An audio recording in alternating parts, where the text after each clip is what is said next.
Good evening sir. Good evening. Good evening.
तर आपण सुरू करूया.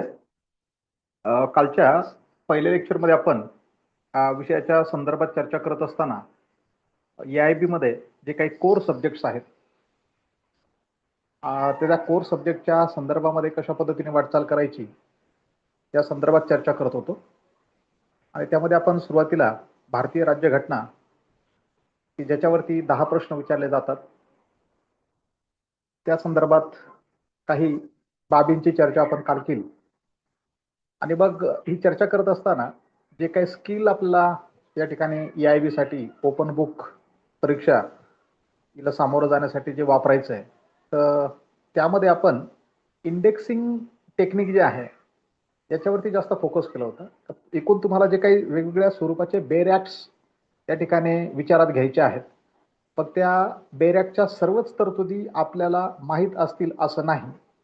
पण मग त्या कायद्यांमध्ये एकूण किती सेक्शन्स आहेत, ते किती चॅप्टरमध्ये डिवाइड केलेले आहेत, कोणकोणत्या चॅप्टरच्या शीर्षकाखाली कोणकोणत्या सेक्शनचा समावेश होतो, त्या काही बाबी जर आपल्याला जाणून घ्यायच्या असतील तर त्यासाठी प्रत्येक बेअर ॲक्टच्या जी काही अनुक्रमणिका आहे ती आपण नजरेखालून घालणं गरजेचं आहे.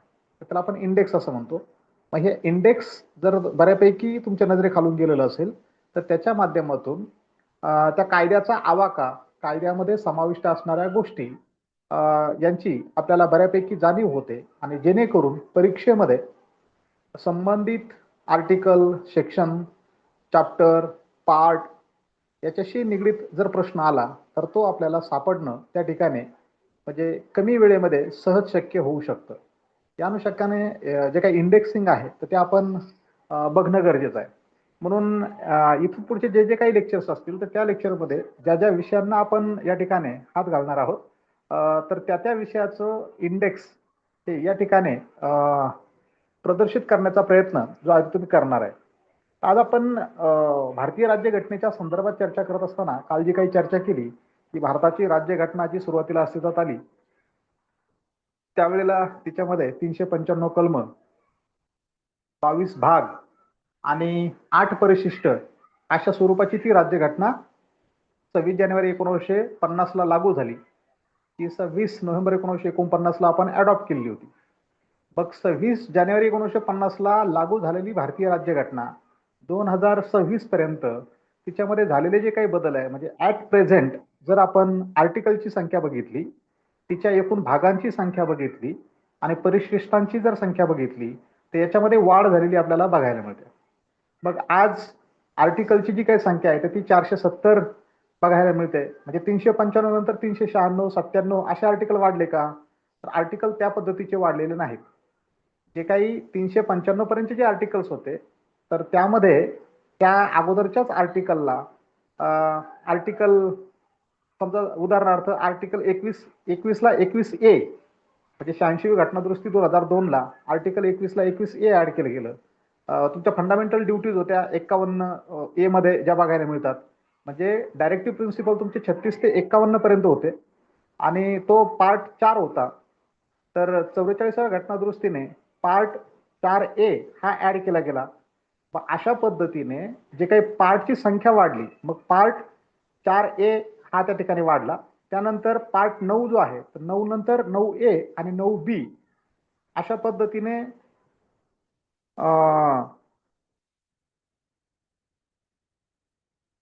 ही संख्या वाढलेली आपल्याला जी आहे ती बघायला मिळते.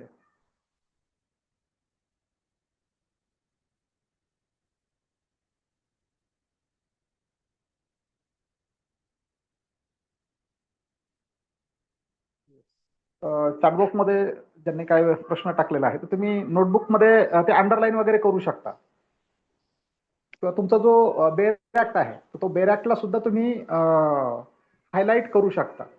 जसं आपण फाईल ज्या आहेत त्या फाईलला फ्लॅग ज्या पद्धतीने वापरतो, तर बेर ऍक्टला तुम्ही त्या पद्धतीचं जे काही स्टिकी नोट्स ज्याला म्हणतो आपण, म्हणजे फ्लॅग जे आहेत तर ते फ्लॅग सुद्धा तुम्हाला वापरता येतील.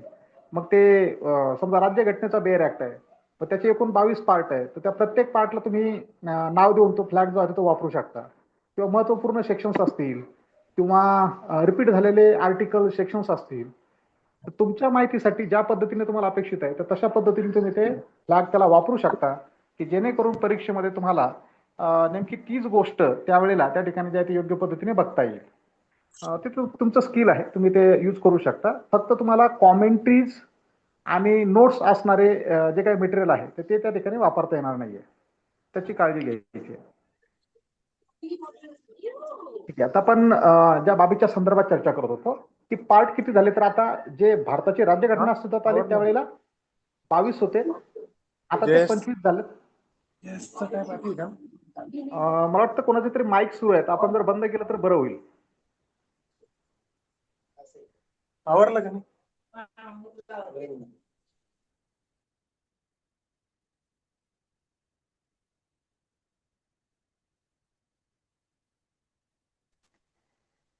ज्या पार्टच्या संदर्भात आपण चर्चा करतोय, तर आता हे जे काही इंडेक्स आपण विचारात घेतोय, तर पार्ट 1 जो आहे तर तो बघा तुमचा युनियन अँड इट्स टेरिटरी या संदर्भात आपल्याला तो बघायला मिळतो. मग त्याच्यामध्ये आर्टिकल 1 ते 4 या आर्टिकलचा समावेश होतोय. पार्ट 2 जो आहे तो सिटिझनशिप नागरिकत्वासंदर्भात बोलतोय, ज्याच्यामध्ये आर्टिकल 5 ते 11 यांचा समावेश होतो. पार्ट 3 जो महत्वपूर्ण म्हणून आपण विचारात घेतो, फंडामेंटल राईट्स, म्हणजे फंडामेंटल राईट्स तुमचे आर्टिकल 12 पासून सुरू होतात तर ते 35 पर्यंत असलेले आपल्याला बघायला मिळतात. मग हे फंडामेंटल राईट्स 12 पासून 35 पर्यंत काय आहेत, काय त्याची आवश्यकता आहे, त्यांची चर्चा मी पुढे करतो. आता फक्त हे इंडेक्सिंग तुमच्या नजरेखालून जावं या अनुषंगाने ते डिस्प्ले करण्याचा मी प्रयत्न करतोय. पार्ट 4 बघा, directive principles of state policy आहे, ज्या डायरेक्टिव्ह प्रिन्सिपल्स आर्टिकल 36 ते 51 पर्यंत आहेत. आणि जी काही घटनादुरुस्ती केली गेली ज्याच्या माध्यमातून पार्ट 4A म्हणजे फंडामेंटल ड्युटीज ज्या ऍड केल्या गेल्या 51A मध्ये, तर हा पार्ट या ठिकाणी ऍड झालेला आहे. म्हणजे अगोदर पार्ट 4 रेग्युलर होता, 4 नंतर 5 होता, पण अमेंडमेंटच्या माध्यमातून 4 नंतर 4A फंडामेंटल ड्युटीज ह्या ऍड केलेल्या आपल्याला बघायला मिळतात. तर या पद्धतीने ही पार्टची संख्या वाढलेली आपल्याला बघायला मिळते. म्हणजे जी 1950ला एकूण 22 भागामध्ये राज्यघटना विभागली होती, ती आज 2026 मध्ये आपल्याला 25 भागात विभाजित झालेली बघायला मिळते. पुढे पार्ट 5 युनियनच्या संदर्भात बोलतो. मग त्या युनियनमध्ये पुन्हा त्याचं जे काही सब कॅटेगरायझेशन जे केलं, तर चॅप्टर पहिला जो आहे तर तो एक्झिक्युटिव्हच्या संदर्भात बोलतो. मग त्याच्यामध्ये प्रेसिडेंट आणि व्हाईस प्रेसिडेंट आर्टिकल 52 ते 53 मध्ये असेल. नंतर मंत्रिमंडळाच्या संदर्भातली तरतूद आर्टिकल 74-75 मध्ये असेल. Attorney general of India article 76 असेल. त्यानंतर कंडक्ट ऑफ गव्हर्नमेंट बिझनेस जो 77 आणि 78 मध्ये असेल. त्यानंतर चॅप्टर 2 या पार्ट 5 मधला जो आहे तर तो पार्लमेंटच्या संदर्भात बोलतो. मग त्या संदर्भातले आर्टिकल्स हे तुम्हाला त्या खालोखाल जे आहे ते बघायला मिळतात. या पद्धतीने हे जे काही एकूण पार्ट्स आपल्याला बघायला मिळतात, तर हे 25 पार्ट्स मध्ये तुमची संपूर्ण भारताची राज्यघटना ही विभाजित केलेली आपल्याला दिसून येते. मग हे इंडेक्सिंग जर तुम्ही बऱ्यापैकी नजरेखालून घातलं, ते जर योग्य पद्धतीने समजून घेतलं, तर जेव्हा एखाद्या आर्टिकलच्या संदर्भात प्रश्न विचारला गेला, तर ते आर्टिकल कोणत्या पार्टमध्ये कोणत्या चॅप्टरमध्ये आहे हे आपल्याला लगेच त्या ठिकाणी ओळखता येणं गरजेचं आहे. आता जी आर्टिकल्स वारंवार आपल्या कानावरून जातात, बघण्यात येतात, वाचण्यात येतात, तर ती आपल्याला त्या ठिकाणी लवकर सापडतात. मग ते फंडामेंटल राईट्स असतील, घटनादुरुस्ती असेल, इमर्जन्सी प्रोव्हिजन असेल, म्हणजे ज्या गोष्टी पटकन आपल्या नजरेमध्ये भरतात किंवा ज्या वारंवार आपल्या कानावरती येतात, तर त्या आपल्याला लवकर सापडू शकतात. पण मग ज्या गोष्टींचा वारंवार संदर्भ येत नाही, मग त्या सापडणं जरा जड जातं. तर ह्या इंडेक्सिंगला जर तुम्ही वारंवार नजरे खालून जर घातलं, तर त्याच्या माध्यमातून ती तरतूद कुठल्या चॅप्टर खाली, कोणत्या पार्टच्या अंतर्गत, कोणत्या आर्टिकलमध्ये येते, हे सापडणं तुम्हाला जे आहे ते सहज साध्य होतं. आता हे 395 कलम या ठिकाणी 25 भागामध्ये विचारात घेतल्यानंतर त्यानंतर राज्यघटनेला ऍड केले गेलेले 12 परिशिष्ट आहेत, ज्यांना आपण शेड्यूल्स असं म्हणतो. मग ही जी 12 परिशिष्ट जे आहेत, तर हे 12 परिशिष्ट कोणकोणत्या बाबींच्या संदर्भात बोलतात, त्यामध्ये काय काय समाविष्ट केले गेलेलं आहे. जसं फर्स्ट शेड्यूल जर आपण विचारात घेतलं, तर त्यामध्ये names of states and union territories ज्या बघायला मिळतात. शेड्यूल 2 मध्ये जे आहे तुमचं salaries and allowances of constitutional authorities, म्हणजे जे काही संविधानिक पदावरती बसलेले ज्या काही व्यक्ती असेल, मग राष्ट्रपती असेल, पंतप्रधान असेल, असे जे काही संविधानिक पद आहे, त्या संविधानिक पदावरती बसलेल्या व्यक्तींचे त्यांचे पगार आणि त्यांना दिले गेलेले जे काही अलाउन्सेस आहेत, तर त्या संदर्भातली तरतूद ही तुम्हाला दुसऱ्या परिशिष्टामध्ये बघायला मिळते. तिसरं परिशिष्ट जे आहे तर forms of oaths and affirmations, म्हणजे संविधानिक पद हासिल करत असताना त्या व्यक्तीने संविधानाशी एकनिष्ठ कशा पद्धतीने राहावं, त्याची जी काही शपथ त्याला ग्रहण करावी लागते, तर त्याचं फॉर्मॅट ते ओथ आणि अफर्मेशन हे शेड्यूल नंबर 3 मध्ये आपल्याला बघायला मिळतं. त्यानंतर चौथं जे काही परिशिष्ट आहे तर ते allocation of seats in the council of states. तर या काउन्सिल ऑफ स्टेट्समध्ये सीट कशा पद्धतीने अलॉट करायचे, त्या संदर्भातलं मार्गदर्शन हे शेड्यूल 4 मध्ये आपल्याला बघायला मिळतं. त्यानंतर शेड्यूल 5 आणि 6 जे आहे, तर हे शेड्यूल्ड एरियाज जे आहेत, शेड्यूल ट्राईबच्या अनुषंगाने, तर त्या संदर्भात शेड्यूल 5 आणि 6, मग ते मेघालय असेल, मिझोराम असेल, आसाम, किंवा जे शेड्यूल्ड एरियाज आणि ट्राईब्स याच्या संदर्भातल्या तरतुदी या 5 आणि 6 परिशिष्टामध्ये आपल्याला बघायला मिळतात. त्यानंतर शेड्यूल नंबर 7 जे आहे, आता एक महत्वपूर्ण म्हणून आपल्याला त्या ठिकाणी ते विचारात घेणं गरजेचं आहे, की ज्याच्यामध्ये आपल्याला 3 लिस्ट बघायला मिळतात. एक युनियन लिस्ट, स्टेट लिस्ट आणि कॉन्करंट लिस्ट. ह्या लिस्टच्या माध्यमातून युनियन सरकारकडे कोणते विषय असतील, म्हणजे कोणत्या विषयावरती युनियन म्हणजेच केंद्र कायदा करेल, किंवा कोणत्या विषयांचा कारभार हे केंद्र सरकार बघेल, कोणत्या विषयांचा कारभार राज्य सरकार बघेल, आणि असे कोणते विषय असतील की त्या विषयांकडे बघण्याचा, त्या संदर्भात कायदा करण्याचा, त्यांचा कारभार बघण्याचा अधिकार हा दोन्ही सरकारांना असेल. तर ह्या 3 लिस्ट तुम्हाला 7th शेड्यूलमध्ये जे आहे ते बघायला मिळतात. या युनियन लिस्टमध्ये साधारणतः सुरुवातीला 97 विषय होते, त्यांची संख्या आता 100च्या आसपास झालेली आहे. त्यानंतर स्टेट लिस्टमध्ये 66 विषय होते, ती संख्या काही प्रमाणामध्ये कमी झालेली आहे.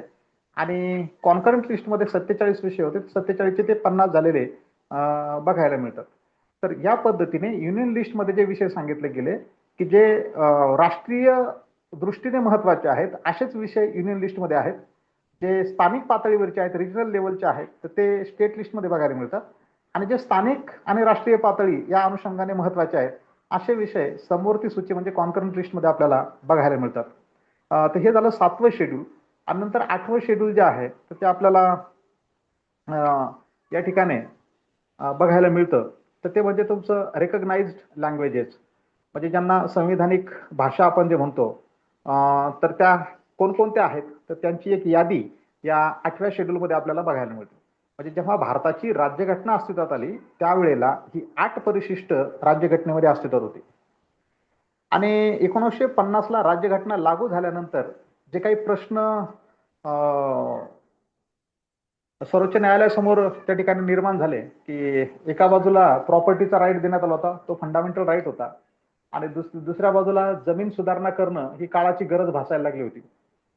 मग जमीन सुधारणा करायची म्हटलं तर लोकांकडे काही लोकांकडे ज्या जास्तीच्या जमिनी आहेत त्या राष्ट्रीय पातळीवरती राष्ट्रहितासाठी वगैरे जे आहे त्या सरकारने ताब्यात घेणं हे गरजेचं भासायला लागलं होतं. मग एका बाजूला सरकारने लोकांची प्रॉपर्टी जी आहे ते हस्तगत करणं आणि दुसऱ्या बाजूला लोकांना फंडामेंटल राईट टू प्रॉपर्टी 19(1) जो आहे, जो दिला गेला होता, तो एका बाजूला असणं, म्हणजे एका बाजूला इंडिव्हिज्युअल इंटरेस्ट आणि दुसऱ्या बाजूला पब्लिक इंटरेस्ट, या दोन्हीमध्ये जी एक रायव्हलरी या ठिकाणी निर्माण झाली होती. आणि तिला दूर करण्याच्या अनुषंगाने एक 9वं शेड्यूल या ठिकाणी जे आहे ते ऍड केलं गेलं.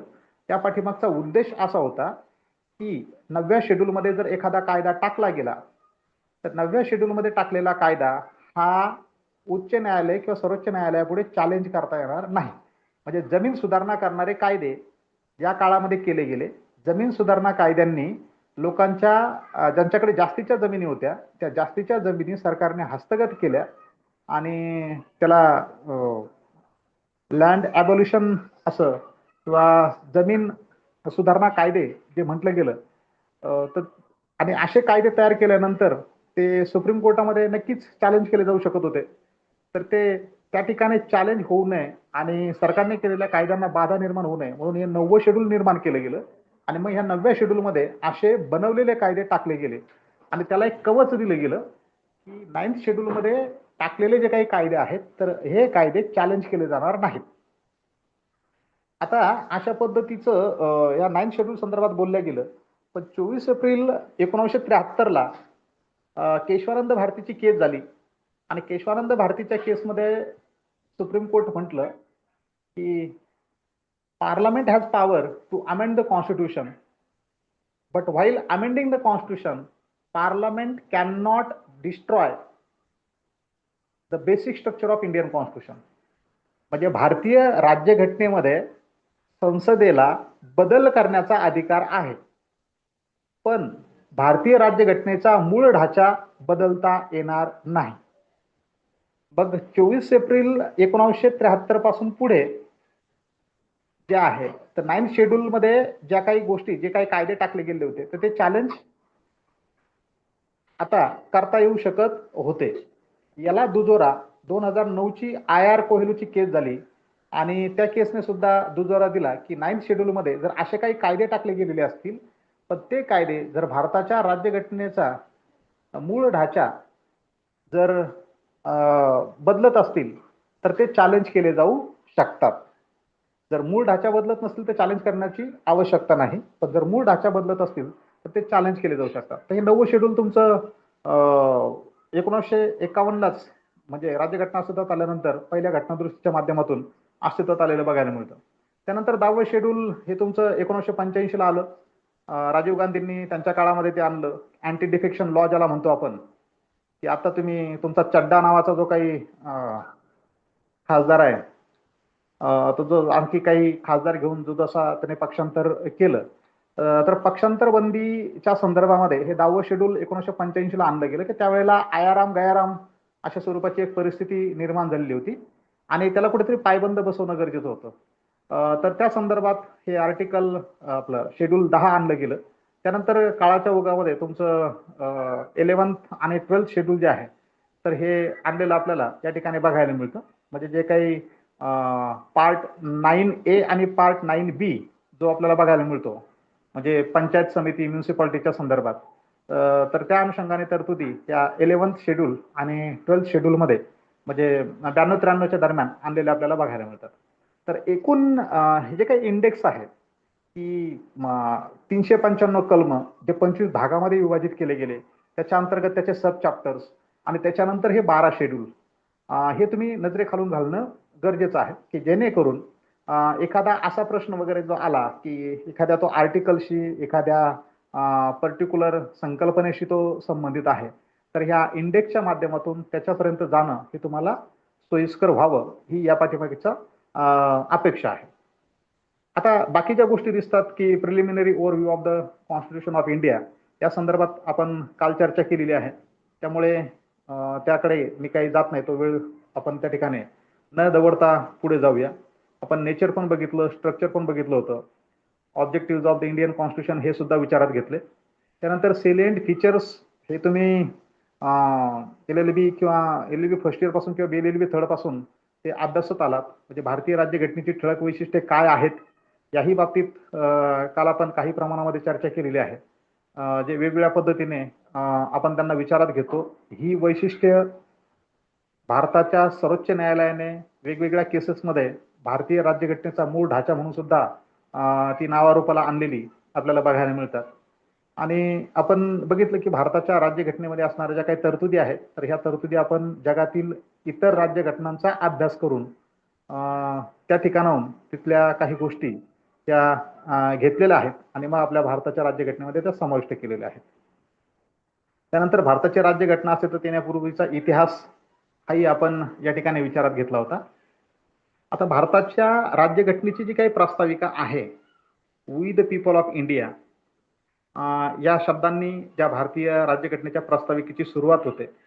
प्रास्ताविकेचा उद्देश काय, प्रास्ताविकेमध्ये कोणकोणत्या गोष्टींचा समावेश केला गेला, त्या शब्दांना काय अर्थ अभिप्रेत आहे, ह्या काही बाबींची चर्चा आपण त्या ठिकाणी केली. आणि भारताच्या राज्यघटनेची प्रास्ताविका म्हणजेच भारतीय नागरिकांच्या मनाचं प्रतिबिंब म्हणून आपण त्याच्याकडे जे आहे ते बघू शकतो. त्याला आपण भारतीय राज्यघटनेचं ओळखपत्र, उद्देशिकेला भारतीय राज्यघटनेचं ओळखपत्र या नावाने सुद्धा ओळखलं जातं. Preamble is always called as the key to open the mind of framers. घटनाकारांच्या डोक्यात नेमकं काय होतं याचं आकलन आपण जर भारताच्या राज्यघटनेची प्रास्ताविका बघितली तर त्याच्या माध्यमातून ते आपल्याला कळतं. मग सॉव्हरेन ह्या शब्दाला काय अर्थ अभिप्रेत आहे, सोशलिस्टला काय, सेक्युलर म्हणजे नेमकं काय, डेमोक्रॅटिक असेल, रिपब्लिक असेल, हा जो शब्दप्रयोग आपल्याला त्या ठिकाणी बघायला मिळतो. तर त्यांना प्रत्येक शब्दाला एक गहन असा अर्थ आहे आणि तो वेळोवेळी सर्वोच्च न्यायालयाने त्या संदर्भामध्ये वेगवेगळ्या पद्धतीचं मार्गदर्शन केलेलं आपल्याला बघायला मिळतं. या शब्दांचा अर्थ भारतीय राज्यघटनेतील कलमांना एक वेगळा अर्थ प्रदान करून देत असताना वेळोवेळी सर्वोच्च न्यायालयाने संदर्भ घेतल्याचे दाखले आपल्याला वेगवेगळ्या न्याय निर्णयांच्या माध्यमातून बघायला मिळतात.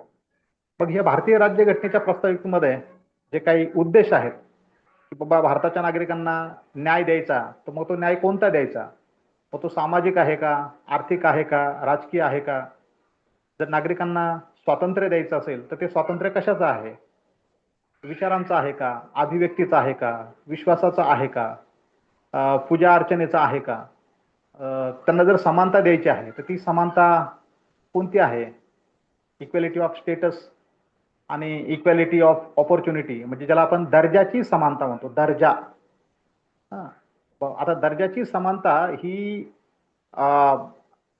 तुमच्या आजूबाजूला सध्याच्या परिस्थितीमध्ये घडत असणाऱ्या ज्या काही गोष्टी आहेत त्याच्या अनुषंगाने तुम्ही त्या ठिकाणी जे ते विचारात घेऊ शकतात.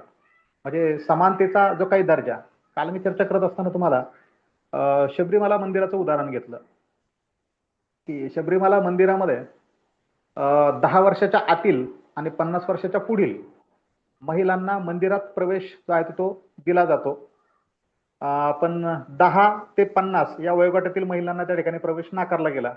मग ते प्रकरण सर्वोच्च न्यायालयामध्ये गेलं. सर्वोच्च न्यायालय म्हटलं की this is the violation of article 14 आणि मग सर्व वयोगटातल्या महिलांना शबरीमाला मंदिरामध्ये प्रवेश करण्याचा अधिकार आहे, हा निर्णय सुप्रीम कोर्टाने दिला.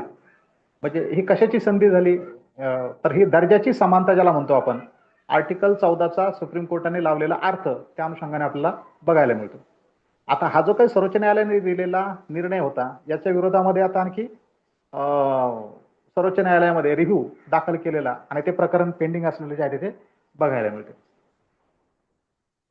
तर प्रिअम्बलमध्ये ही जी काही प्रिन्सिपल्स आपल्याला बघायला मिळतात, जे आयडियल्स बघायला मिळतात, तर ते या पद्धतीने आपण विचारात घेणं गरजेचं आहे. पुढे प्रश्न हा निर्माण झाला की जी प्रास्ताविका भारतीय राज्यघटनेच्या आर्टिकल 1च्या अगोदर आहे ती भारतीय राज्यघटनेचा भाग असू शकते का. तर काल चर्चा करत असताना आपण बघितलं की बेरोबरीच्या केसमध्ये सुप्रीम कोर्ट म्हटलं हा भारतीय राज्यघटनेचा भाग नाही. त्यानंतर केशवानंद भारतीची केस झाली 1973ला, त्याच्यामध्ये सुप्रीम कोर्ट म्हटलं preamble is the part and parcel of Indian constitution. मग आता एक प्रश्न मी तुम्हाला या ठिकाणी विचारतो, Indian constitution if it is part and parcel of preamble is the part and parcel of Indian Constitution. So my question to you is that whether preamble of the Indian Constitution is enforceable or not. तुम्हाला माझा हा प्रश्न आहे, जर तुम्ही ऐकत असाल तर माझा तुम्हाला हा प्रश्न आहे की भारताच्या राज्यघटनेची प्रास्ताविका ही एनफोर्सेबल आहे का? कारण केशवानंद सर भारतीचं जजमेंट. हो हा. सर ते not sir not inner. Enforceable नाहीये. सर आहे, एन्फोर्सेबल आहे. अच्छा. इम्पॉसिबल कारण नाही सर सर. आहे सर, कारण राज्यघटना हा एक म्हणजे राज्यघटनेचा प्रियंबल हा आत्मा आहे. बर बर. Sir okay. पण ते कॉन्स्टिट्यूशनला हेल्प करतं ना सर.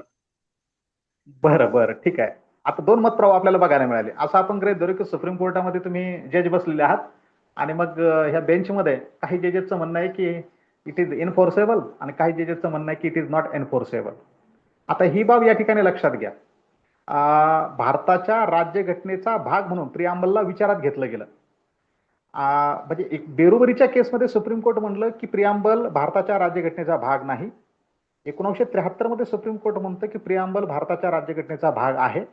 मग त्याच्यानंतर प्रश्न हा निर्माण होतो की जर प्रियांबल भारताच्या राज्यघटनेचा भाग असेल तर प्रियांबलला एनफोर्स केलं जाऊ शकतं का? एनफोर्स करणं म्हणजे काय? अंमलबजावणी करणं.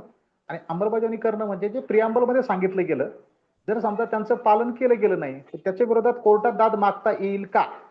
म्हणजे कोर्टात दाद मागता येणं, त्या गोष्टींची अंमलबजावणी करण्यासाठी कोर्टात दाद मागता येणं, त्याला म्हणायचं एनफोर्सेबल. म्हणजे एका बाजूला बघा, जसं तुमचं फंडामेंटल राईट्स आहेत आणि दुसऱ्या बाजूला तुमचं डायरेक्टिव्ह प्रिन्सिपल्स आहेत. फंडामेंटल राईट्सचं जर उल्लंघन झालं तर त्याच्या विरोधात तुम्हाला कोर्टात जाता येतं. पण डायरेक्टिव्ह प्रिन्सिपलचं जर उल्लंघन झालं तर तुम्हाला कोर्टामध्ये जाता येत नाही. म्हणजे fundamental rights are enforceable but your directive principles are not enforceable. So what you must take into consideration here, though preamble is the part of Indian Constitution, but this preamble is not enforceable. Means what? याचाच अर्थ हा की preamble मध्ये ज्या काही गोष्टी सांगितल्या की या ठिकाणी तुम्हाला जस्टिस सांगितला, या ठिकाणी तुम्हाला स्वातंत्र्य सांगितलं, या ठिकाणी तुम्हाला समता सांगितली. आता त्या गोष्टी जर समजा या ठिकाणी पाळल्या गेल्या नाही तर त्याच्यावर तुम्हाला कोर्टामध्ये दाद मागता येईल का? तर त्या गोष्टी पाळण्यासाठी तुम्हाला कोर्टामध्ये दाद मागता येणार नाही. पण जनरेट्याच्या माध्यमातून जे काही तुमचं निवडून आणलेलं जे काही सरकार आहे त्या सरकारला तुम्ही त्या संदर्भात कायदे करण्यासाठी भाग पाडू शकता. म्हणजे ज्या वेळेला फंडामेंटल राईट आणि डायरेक्टिव्ह प्रिन्सिपल्स त्यांच्यामध्ये वाद निर्माण झाला आणि त्या अनुषंगाने महत्व नेमकं कोणाला द्यायचं, फंडामेंटल राईट्सला द्यायचं की डायरेक्टिव्ह प्रिन्सिपलला द्यायचं? तर फंडामेंटल राईट्स तुमचे एनफोर्सेबल आहेत आणि डायरेक्टिव्ह प्रिन्सिपल्स हे तुमचे फक्त दिशादर्शक, नीतीदर्शक तत्व त्याला म्हटलं गेलं. दिशादर्शक, नीतीदर्शक, आदर्श अशा पद्धतीची तत्व आहेत, पण ती एनफोर्सेबल नाही आहेत. मग एनफोर्सेबल नाहीत म्हणजे मग ती कमी महत्वाची आहेत का? त्याही संदर्भामध्ये सर्वोच्च न्यायालयामध्ये खल झाला आणि मग सुरुवातीला सर्वोच्च न्यायालय म्हटलं की fundamental rights are superior and directive principles are inferior. तर त्याकडे आपण पुन्हा जेव्हा चर्चा करताना पुढे आपण जाऊच. तर सध्या या ठिकाणी प्रियांबलच्या संदर्भात जी चर्चा करतोय तर बेरोबरीच्या केसमध्ये जे म्हटलं गेलं की preamble is not part of Indian constitution and in 1973 it is held in Keshwananda Bharati. Preamble is the part of Indian Constitution. Preamble मध्ये जो सेक्युलरिझम हा वर्ड आहे याच्या संदर्भात 1994 ची तुमची एस आर मुंबईची जी केस झाली तर त्या एस आर मुंबईच्या केसमध्ये सुप्रीम कोर्ट म्हणालं secularism is the basic structure of Indian constitution. म्हणजेच तुमचं सुप्रीम कोर्ट वेळोवेळी प्रियांबल मध्ये असणाऱ्या शब्दांना महत्व देताना आपल्याला या ठिकाणी बघायला मिळतं. किंवा राज्यघटनेतील ज्या काही तरतुदी आहेत त्या तरतुदींना योग्य पद्धतीचा अर्थ बहाल करण्यासाठी राज्यघटनेतील या प्रास्ताविकेत जे काही शब्दप्रयोग केला गेलेला आहे त्यांचा संदर्भ घेताना आपल्याला बघायला मिळतं. म्हणजे आज ही परिस्थिती या ठिकाणी क्लिअर आहे की प्रास्ताविका भारतीय राज्यघटनेचा भाग आहे पण ती एनफोर्सेबल नाही. म्हणजे त्या प्रास्ताविकेमध्ये सांगितलेल्या गोष्टी यांची जर अंमलबजावणी सरकारने केली नाही तर त्या विरोधात दाद मागता येते का? तर त्या विरोधामध्ये दाद मागता येत नाही. So this is not enforceable. हे या ठिकाणी जे आहे ते लक्षात घ्यायचंय. आता मी फंडामेंटल राईट्स जे आहेत त्याकडे वळतो. त्या फंडामेंटल राईट्सच्या संदर्भात म्हणजे तुम्ही बऱ्यापैकी वाचलेलं आहे, तुम्ही बऱ्यापैकी समजून पण घेतलेलं आहे. एक 2-3 मिनिटं या मुद्द्यांवरती मी चर्चा करतो आणि मग हे फंडामेंटल राईट समजून घेण्याचा आपण प्रयत्न करूया. आता फंडामेंटल राईट तुमचे ऍक्च्युअली सुरू होतात आर्टिकल 14 पासून पुढे. पार्ट 3 भारतीय राज्यघटनेचा पार्ट 3 आणि पार्ट 3 याच्यामध्ये समाविष्ट होणारे जे काही अनुच्छेद आहेत म्हणजेच कलम तर ते आर्टिकल 12 ते 35 आणि प्रत्यक्षामध्ये तुमचा फंडामेंटल राईट जे आहे ते सुरू होतात आर्टिकल 14 पासून. मग ह्या आर्टिकल 12चं आणि 13चं या ठिकाणी काय काम आहे, हे आर्टिकल 12 आणि 13 त्या ठिकाणी योग्य पद्धतीने समजून घेणं गरजेचं आहे. कारण आर्टिकल 12 मध्ये तुम्हाला राज्याची व्याख्या दिली गेली, द स्टेट असं त्या ठिकाणी म्हटलं गेलं. मग या स्टेटमध्ये कोणत्या गोष्टींचा समावेश होतो, तर केंद्राचं म्हणजे केंद्राचं कायदेमंडळ आणि कार्यकारी मंडळ, राज्याचं कायदेमंडळ आणि कार्यकारी मंडळ, त्या व्यतिरिक्त all local authorities and other authorities within the territory of India and under the control of government of India. हा जो काही शब्दप्रयोग वापरला, what is mean by state, स्टेटची व्याख्या करत असताना या ठिकाणी केंद्रातलं कायदेमंडळ कार्यकारी मंडळ म्हणजे लेजिस्लेचर अँड एक्झिक्युटिव्ह, राज्यातलं लेजिस्लेचर अँड एक्झिक्युटिव्ह, ह्या दोन गोष्टी क्लिअर झाल्या केंद्राच्या आणि राज्याच्या. त्याच्या व्यतिरिक्त म्हटलं गेलं all local and other authorities. आता हा घटनाकारांनी जो शब्दप्रयोग वापरलाय अदर अथॉरिटीज, हा तुम्हाला या ठिकाणी नीट समजून घेणं गरजेचं आहे. मग लोकल अथॉरिटी म्हटल्यानंतर आपल्याला कळलं की तुमची जिल्हा परिषद आली, म्युन्सिपल कॉर्पोरेशन आलं, ग्रामपंचायत आली, ह्या सगळ्या लोकल अथॉरिटीज झाल्या.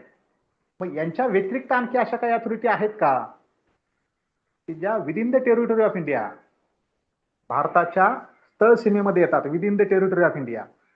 आणि पुढे आणखी म्हटलं गेलं under the control of government of India, भारताच्या राज्याच्या कार्यक्षेत्रामध्ये, ज्या टेरिटरीमध्ये नाही आहेत पण भारताच्या राजकीय कार्यक्षेत्रामध्ये येतात. उदाहरणार्थ फॉरेन एम्बॅसी. मग अमेरिकेला आपला दूतावास आहे, मग अमेरिकेचं जे काही ज्युरिडिक्शन आहे, टेरिटोरियल ज्युरिडिक्शन, ते भारताच्या स्थळ सीमेमध्ये येत नाही. पण अमेरिकेमध्ये वास्तव्यास असणारा जे काही राजदूत आहे, तर जो काही दूतावास आहे, त्या दूतावासावरती कंट्रोल कोणाचा आहे, तो भारत सरकारचा आहे. So that is also called as a state. म्हणजे स्टेटची व्याख्या फंडामेंटल राईट मध्ये का द्यावी लागली, because all the fundamental rights are available against the state. Try to understand. All fundamental rights are available against the state. सगळे मूलभूत अधिकार राज्याच्या विरोधात आहे आणि म्हणून राज्य कशाला म्हणायचं त्याची व्याख्या आर्टिकल 12 मध्ये दिली गेली. त्या पद्धतीने समजून घेणं गरजेचं आहे. त्यानंतर आर्टिकल 13. मग आर्टिकल 13चं महत्व काय, कारण आर्टिकल 13 मध्ये तुम्हाला कायद्याची व्याख्या बघायला मिळते. Pre constitutional laws, post constitutional laws and what is mean by law. Article 13 मध्ये एकूण तुम्हाला 4 सबक्लॉजेस बघायला मिळतात. 13(1) मध्ये राज्यघटना अस्तित्वात येण्याच्या अगोदरच्या अस्तित्वात असणारे कायदे.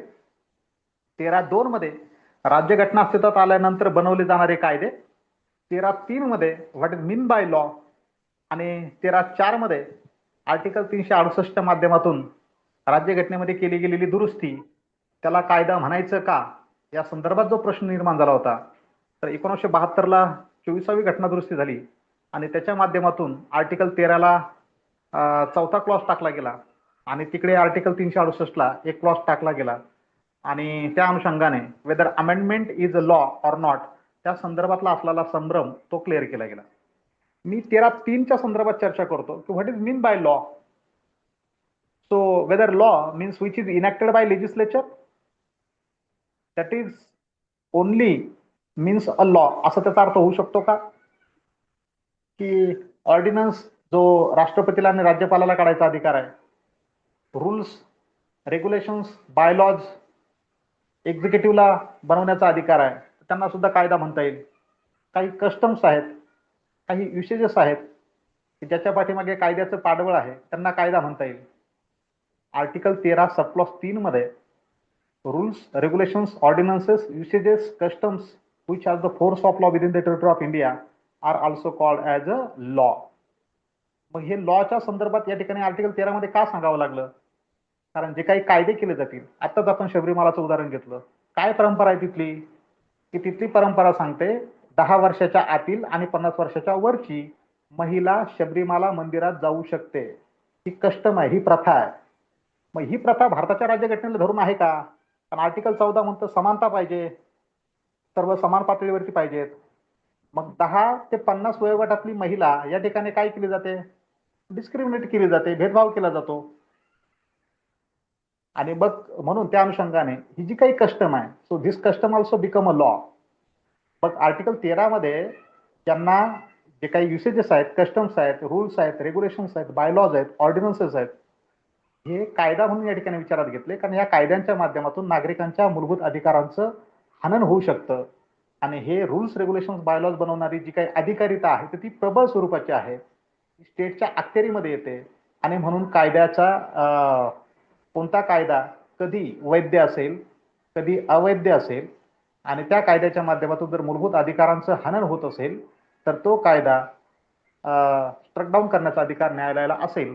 म्हणून ज्युडिशियल रिव्ह्यूची संकल्पना आर्टिकल 13 निगडीत असलेली आपल्याला बघायला मिळते. म्हणजे तुमचे फंडामेंटल राईट जरी आर्टिकल 14 पासून सुरू होत असले, पण त्या फंडामेंटल राईटचं उल्लंघन कुठल्या अधिकारितेकडून होऊ शकतं, ते कोणाच्या विरोधात आहेत, कोणत्या कायद्यांच्या माध्यमातून वगैरे ते होऊ शकतात, कायदा बनवण्याचा अधिकार कोणाला असेल, हे क्लिअर असणं गरजेचं आहे. म्हणून आर्टिकल 12 आणि 13 यांचा संदर्भ त्या ठिकाणी आहे, हे नीट आपण समजून घेणं गरजेचं आहे. मग आता यानंतर आपण आर्टिकल 14 पासून पुढे फंडामेंटल राईट्समध्ये एकूण 6 प्रकारचे अधिकार, मूलभूत अधिकार तुम्हाला भारतीय राज्यघटनेमध्ये जे आहेत ते बघायला मिळतात. मग हे कोणते आर्टिकल्स, कोणते फंडामेंटल राईट्स आहेत? तर तुम्ही राईट टू इक्वॅलिटी म्हणजे समतेचा अधिकार हा तुम्हाला 14 ते 18 या आर्टिकलमध्ये बघायला मिळतो. 14 मध्ये तुम्हाला equality before law and equal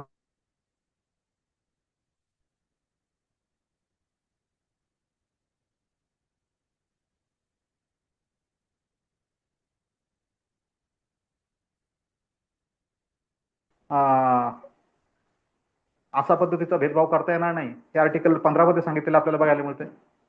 त्यानंतर 16 मध्ये equal opportunities in public employment म्हणजे सरकारी नोकऱ्यांमध्ये समान संधी 16 मध्ये आपल्याला बघायला मिळते. 17 मध्ये अस्पृश्यतेचं उच्चाटन बघायला मिळतं. आणि 18 मध्ये ॲबॉल्युशन ऑफ टायटल्स, ज्या काही उपाध्या वगैरे आहेत, म्हणजे भारत सरकार बघून जर अशा काही उपाध्या इतर कोणाकडून दिल्या जात असतील ज्याच्या माध्यमातून नागरिकांमध्ये भेदभाव केला जात असेल तर अशा उपाध्या नष्ट आर्टिकल 18च्या अंतर्गत केल्या जातात. तर हे जे काही आर्टिकल्स आहेत, 5 आर्टिकलच्या माध्यमातून समतेचा अधिकार सांगितलेला तुम्हाला बघायला मिळतो. म्हणजे हा झाला पहिला मूलभूत अधिकार. समतेचा अधिकार हा पहिला मूलभूत अधिकार. समतेचा हा मूलभूत अधिकार तुम्हाला आर्टिकल 14 ते 18 या दरम्यान बघायला मिळतो. त्यानंतर दुसरा मूलभूत अधिकार तुमचा जो आहे तो आहे right to freedom. Right to freedom म्हणजे स्वातंत्र्याचा अधिकार. मग स्वातंत्र्याचा अधिकार आर्टिकल 19 ते 22 या दरम्यान असलेला तुम्हाला बघायला मिळतो. मग हे स्वातंत्र्याचा अधिकार जो आहे तर हा आर्टिकल 19 मध्ये एकूण 6 प्रकारची स्वातंत्र्य तुम्हाला बहाल केलेली जी आहे ती दिसून येतात. मग तुम्हाला बोलण्याचं अभिव्यक्ती स्वातंत्र्य आहे, असेंब्ली म्हणजे एकत्र येण्याचं स्वातंत्र्य आहे, असोसिएशन स्वतःची संस्था संघटना स्थापन करण्याचा अधिकार आहे, मुवमेंट म्हणजे भारतात कुठेही तुम्हाला हिंडणे फिरण्याचं स्वातंत्र्य आहे, रिसाइड म्हणजे तुम्हाला वास्तव्य करण्याचं, भारतामध्ये कुठेही वास्तव्य करण्याचं स्वातंत्र्य आहे, आणि प्रोफेशन तुमच्या इच्छेप्रमाणे तुम्हाला व्यापार व्यवसाय करण्याचं स्वातंत्र्य आहे. म्हणजे आर्टिकल 19 मध्ये तुम्हाला 6 प्रकारचं स्वातंत्र्य दिलं गेलं. आता हे जे काही स्वातंत्र्य दिलं गेलं तर ही इंडिव्हिज्युअल लिबर्टी झाली. भारताच्या प्रत्येक नागरिकाला हे स्वातंत्र्य जे दिलं गेलं तर तुम्ही म्हणजे तुम्हाला बोलण्याचं, अभिव्यक्त होण्याचं स्वातंत्र्य आहे. पीसफुल पद्धतीने एकत्र यायचं म्हणजे बंदुका शस्त्रास्त्र घेऊन एकत्र येणं हा अधिकार नाही दिलेला. पीसफुल शांततेने एकत्र येण्याचा अधिकार दिला. स्वतःची संघटना स्थापन करण्याचा अधिकार दिला. भारतामध्ये हिंडण्या फिरण्याचं स्वातंत्र्य दिलं गेलं. भारतात कुठेही वास्तव्य करण्याचं स्वातंत्र्य दिलं. कोणताही तुमच्या इच्छेनुसार व्यापार व्यवसाय करण्याचं स्वातंत्र्य दिलं. 6 प्रकारचं स्वातंत्र्य तुम्हाला दिलं. हे स्वातंत्र्य भारताच्या राज्यघटनेने तुम्हाला याची हमी दिली आहे. आता मग हे अशा पद्धतीचं दिलेलं स्वातंत्र्य निरंकुश आहे का? तर हे स्वातंत्र्य निरंकुश नाही. याच्यावरती अंकुश चौधरीला नेऊन सुप्रीम कोर्ट म्हणजे तुमच्या घटनाकारांनी बसवलं. मग हा अंकुश चौधरी कुठे बघायला मिळतो तुम्हाला? आर्टिकल 19 सब क्लॉज 2 to 6 भारतीय राज्यघटनेचं कलम 19(2) ते 6 यामध्ये रिझनेबल रिस्ट्रिक्शन्स म्हणजे तुम्हाला बोलण्याचं अभिव्यक्त होण्याचं स्वातंत्र्य आहे. पण आर्टिकल 19(2) मध्ये त्याच्यावरती 8 रिझनेबल रिस्ट्रिक्शन्स आहेत. एकत्र येण्याचं स्वातंत्र्य आहे, पण ते एकत्र येत असताना तुम्ही पीसफुल पद्धतीने यावं, शांतता भंग करू नये या संदर्भामध्ये काही त्याच्यावरती रिझनेबल रिस्ट्रिक्शन्स लावलेत. असोसिएशन असावी पण मग ती देशविघातक नसावी त्याही संदर्भामध्ये काही निर्बंध घातलेले आहेत. मुवमेंट तुम्हाला भारतामध्ये कुठेही हिंडण्या फिरण्याचं स्वातंत्र्य दिलं, पण हे सांगत असताना जर तुम्ही आदिवासी एरियामध्ये गेलात आणि तुमच्या हिंडण्या फिरण्यामुळे आदिवासींच्या संस्कृतीला जर बाधा येत असेल तर त्या ठिकाणी तुमच्या फिरण्याला अटकाव केला जाऊ शकतो. भारतामध्ये तुम्हाला कुठेही वास्तव्य करण्याचा अधिकार आहे, पण जम्मू अँड काश्मीरमध्ये तुम्हाला वास्तव्य करण्याचा म्हणजेच जमीन विकत घेऊन राहण्याचा त्या ठिकाणी तो अधिकार दिला गेलेला नव्हता, त्याला मर्यादा आणली गेली होती. तसंच आदिवासी एरियामध्ये सुद्धा तुम्हाला रिसाईड होण्याचा अधिकार नाही, की त्यांची संस्कृती त्यामुळे ही धोक्यात येऊ शकते. प्रोफेशनच्याही संदर्भात तुम्हाला व्यापार व्यवसाय करण्याचं स्वातंत्र्य आहे, पण पब्लिक हेल्थ, मोरॅलिटी आणि नॅशनल इंटरेस्ट याला बाधा आणणारा असा कोणताही व्यवसाय तुम्हाला करता येणार नाही. कारण तुमच्यापैकी कोणाला जर त्या ठिकाणी वाटत असेल की बंदुकीच्या व्यवसायामध्ये खूप मार्जिन आहे, आपल्याला तो व्यवसाय करता येईल, तर भारत सरकार तुम्हाला तशी परवानगी देणार नाही. किंवा तुमच्यापैकी कोणाला वाटलं की मला मंदिराच्या बाहेर अंडे विकायचे, अंडे विकणं हा माझा व्यवसाय आहे, तर मोरॅलिटीच्या अनुषंगाने त्याला सरकार जे आहे तो प्रतिबंध करेल. स्वातंत्र्य समजून घेत असताना आर्टिकल 19 मध्ये 6 प्रकारचं स्वातंत्र्य तुम्हाला बघायला मिळतं. आर्टिकल 20 मध्ये तुम्हाला प्रोटेक्शन जे कशा संदर्भात दिलं गेलं तर ते क्रिमिनल केसेसच्या अनुषंगाने आर्टिकल 20 मध्ये तुम्हाला संरक्षण दिलं गेलं, ज्यामध्ये तुम्हाला 3 डॉक्ट्रिन्स बघायला मिळतात. No ex post facto law, no double jeopardy आणि नो सेल्फ इन्क्रिमिनेशन. म्हणजे हे 3 सब क्लॉजेस आर्टिकल 20 मध्ये. एक्स पोस्टो फॅक्टो लॉ म्हणजे समजा आज एखाद्या व्यक्तीने गुन्हा केला तर त्याला जुन्या कायद्यानुसार शिक्षा जी आहे ती होणार नाही. एक्स पोस्टो फॅक्टो लॉ म्हणजे आज ज्या कायद्याच्या अंतर्गत गुन्हा केला असेल तर त्याच कायद्यानुसार शिक्षा होईल. म्हणजे आज लागू असणारा एक कायदा आहे आणि त्याने आजच्या कायद्यानुसार गुन्हा केला आणि त्याला 10 वर्षापूर्वीचा अस्तित्वात होता त्या कायद्यानुसार जर शिक्षा दिली जात असेल तर ते चालणार नाही. त्याला म्हटलं no ex post facto law. No double jeopardy म्हणजे एक गुन्हा केला तर एकाच गुन्ह्यासाठी त्याला 2दा शिक्षा दिली जाणार नाही. एका गुन्ह्यासाठी एकदाच शिक्षा होईल, एका गुन्ह्यासाठी 2दा शिक्षा होणार नाही. नो सेल्फ इन्क्रिमिनेशन म्हणजे कोणत्याही व्यक्तीला त्याने केलेल्या गुन्ह्याच्या संदर्भामध्ये साक्ष द्यायला भाग पाडलं जाणार नाही. म्हणजे आर्टिकल 20च्या माध्यमातून क्रिमिनल केसेसच्या संदर्भात हे संरक्षण दिलेलं ज्या ते बघायला मिळतं. त्यानंतर आर्टिकल 21 भारतीय राज्यघटनेतलं अत्यंत महत्त्वपूर्ण अशा पद्धतीचं आर्टिकल की ज्याचा सुप्रीम कोर्टाने वेळोवेळी भारतीय घटनाकारांना अपेक्षित असणारा अर्थ बदलत्या काळानुसार बदलत्या परिस्थितीला सामोरं जात असताना गतिमान पद्धतीने लावलेला जो आहे तो आपल्याला बघायला मिळतो, ज्याच्यामध्ये no person shall deprive of his life and personal liberty unless except procedure established by law असं जे म्हटलं गेलं. तर या प्रोसिजर एस्टॅब्लिश्ड बाय लॉचा अर्थ 1950 ते 1978 पर्यंत सुप्रीम कोर्टाने लिटरल पद्धतीने म्हणजे स्ट्रिक्ट घेतला. जो मनेका गांधीची केस 1978 झाली तिथून पुढे लिबरल पद्धतीने घेतलेला बघायला मिळतो. आणि मग आजपर्यंत आर्टिकल 21चा वाढलेला स्कोप हा तुम्हाला त्या ठिकाणी विचारात घेता येईल. तर त्याचाच एक भाग म्हणजे हे article 21A right to education. 6 ते 14 वयोगटातील मुलांना मोफत आणि सक्तीचं शिक्षण हा मूलभूत अधिकार बनवला. मोहिनी जैनची केस, त्यानंतर 86वी घटनादुरुस्ती 2002 आणि त्याच्या माध्यमातून आर्टिकल 21A हे आलेलं बघायला मिळतं.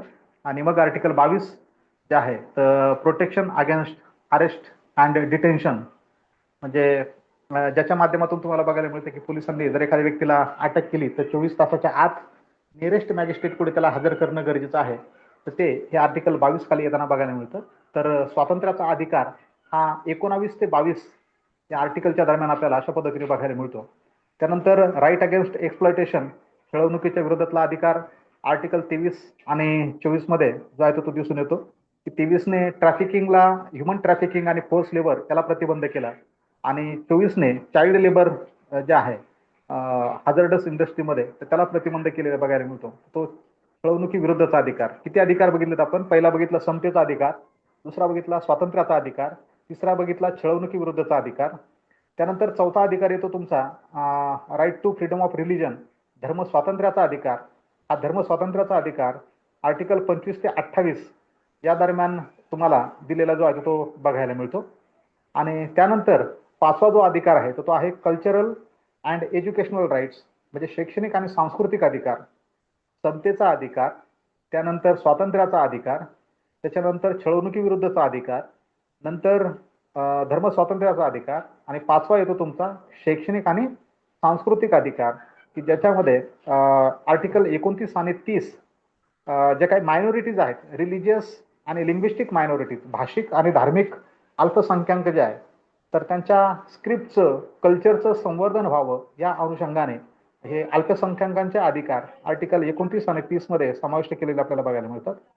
आणि त्यानंतर 6वा सगळ्यात महत्वपूर्ण अधिकार जो आपल्याला बघायला मिळतो तो आहे राईट टू कॉन्स्टिट्युशनल रेमेडीज. आता हा का महत्वाचा आहे? जे काही 5 वरचे अधिकार तुम्हाला बघायला मिळाले, 14 पासून सुरू झाले तर ते 30 पर्यंत आलेले जे अधिकार आहेत, समतेचा अधिकार, स्वातंत्र्याचा अधिकार, छळवणुकी विरुद्धचा अधिकार, धर्मस्वातंत्र्याचा अधिकार, शैक्षणिक आणि सांस्कृतिक अधिकार, 5 स्वरूपाचे तुम्हाला अधिकार दिले. बरं, अधिकार दिले आणि ह्या अधिकारांचं जर उल्लंघन झालं तर काय करायचं? तुम्हाला जर अधिकार दिलेत आणि अधिकारांचं उल्लंघन झालं आणि त्याची दाद मागण्याची जर तरतूदच नाही तर मग काय करायचं? तर केवळ फंडामेंटल राईट किंवा मूलभूत अधिकार देऊन भागत नसतं, तर हे मूलभूत अधिकार दिल्यानंतर जर त्यांचं उल्लंघन झालं तर त्या उल्लंघनाच्या विरोधामध्ये दाद मागण्यासाठी काहीतरी तरतूद असणं गरजेचं आहे. आणि तीच तरतूद आपल्याला बघायला मिळते आर्टिकल 32 मध्ये, and that is known as the constitutional right to constitutional remedies, घटनात्मक उपायांचा अधिकार. मूलभूत अधिकार आहेत, पण मूलभूत अधिकारांचं जर उल्लंघन झालं तर काय करायचं? तर त्यासाठी दाद मागणं खूप आवश्यक आहे, आणि त्यासाठीचा जो बनवलेला अधिकार आहे तो आहे आर्टिकल 32 मधला, ज्यामध्ये आपल्याला 5 प्रकारच्या रिट्स या आर्टिकल 32 खाली सुप्रीम कोर्टामध्ये दाखल करता येतील, आणि आर्टिकल 226 खाली हायकोर्टामध्ये जाता येतं. तर डॉक्टर आंबेडकरांनी या आर्टिकल 32चा उल्लेख very heart and soul of the Indian constitution अशा पद्धतीने केलेला जो आहे तो आपल्याला बघायला मिळतो. Very heart and soul. सजीवांमध्ये हृदयाचं आणि आत्म्याचं जे महत्व आहे, तर भारतीय राज्यघटनेला जर तुम्ही शरीर म्हणून या ठिकाणी विचारात घेतलं तर ते शरीर जिवंत राहण्यासाठी हृदयाची भूमिका निभावण्याचं काम जर कोण करत असेल तर ते आहे आर्टिकल 32. या अनुषंगाने आपल्याला ते विचारात घेणं गरजेचं आहे. तर आर्टिकल 12 ते 35, बाकी 33, 34, 35 हे गौण आर्टिकल म्हणून त्या ठिकाणी काहीतरी विचारात घेतले जातात, पण ते फंडामेंटल राईटच्या संदर्भात आहे. तर हे 6 फंडामेंटल राईट्स या अनुषंगाने आपण विचारात घेणं गरजेचं आहे. त्यानंतर डायरेक्टिव्ह प्रिन्सिपल्स जे आहेत, ज्याला आपण नीतिदर्शक तत्व किंवा मार्गदर्शक तत्व असं जे म्हणतो, तर 56 ते 51 ह्या ज्या काही तरतुदी आहेत, आर्टिकल्स आहेत, तर यामध्ये हे तुम्हाला डायरेक्टिव्ह प्रिन्सिपल्स ज्या आहेत ते बघायला मिळतात. म्हणजे राज्याला केलं गेलेलं मार्गदर्शन आहे की राज्याने राज्याची भूमिका निभावत असताना कोणत्या गोष्टींना प्राधान्य द्यावं, कोणत्या गोष्टी शिरोधार्य मानाव्यात, या संदर्भातलं मार्गदर्शन जे आहे ते या डायरेक्टिव्ह प्रिन्सिपल्समध्ये आपल्याला बघायला मिळतं. या डायरेक्टिव्ह प्रिन्सिपलचं वैशिष्ट्य काय? तर त्यांच्या संदर्भात बोलताना असं म्हटलं जातं की the directive principles are non justiciable. Non justiciable म्हणजे ज्याची चर्चा आपण आता प्रिअम्बलच्या संदर्भात केली. या डायरेक्टिव्ह प्रिन्सिपलमध्ये म्हणजे आर्टिकल 36 ते 51 मध्ये सांगितलेल्या ज्या काही गोष्टी आहेत, मग समजा आर्टिकलमध्ये सोशल ऑर्डर सांगितलं गेलं, 38 मध्ये सांगितलं गेलं असेल, आर्टिकल 39 मध्ये equal pay for equal work म्हटलं गेलं असेल, 39A मध्ये फ्री लिगल एड म्हटलं गेलं असेल, 40 मध्ये विलेज पंचायत म्हटलं गेलं, 44 मध्ये युनिफॉर्म सिव्हिल कोड म्हटलं गेलं, आर्टिकल 50 मध्ये there shall be separation between judiciary आणि एक्झिक्युटिव्ह असं म्हटलं गेलं. म्हणजे 36 ते 51 मध्ये बऱ्याच गोष्टी, राज्याला मार्गदर्शन करणाऱ्या बऱ्याच गोष्टी सांगितल्या गेल्या, पण राज्याने समजा त्या गोष्टी अंमलातच आणल्या नाहीत. मग तुम्हाला कोर्टामध्ये जाता येईल का? तर त्या विरोधामध्ये कोर्टामध्ये दाद मागता येत नाही.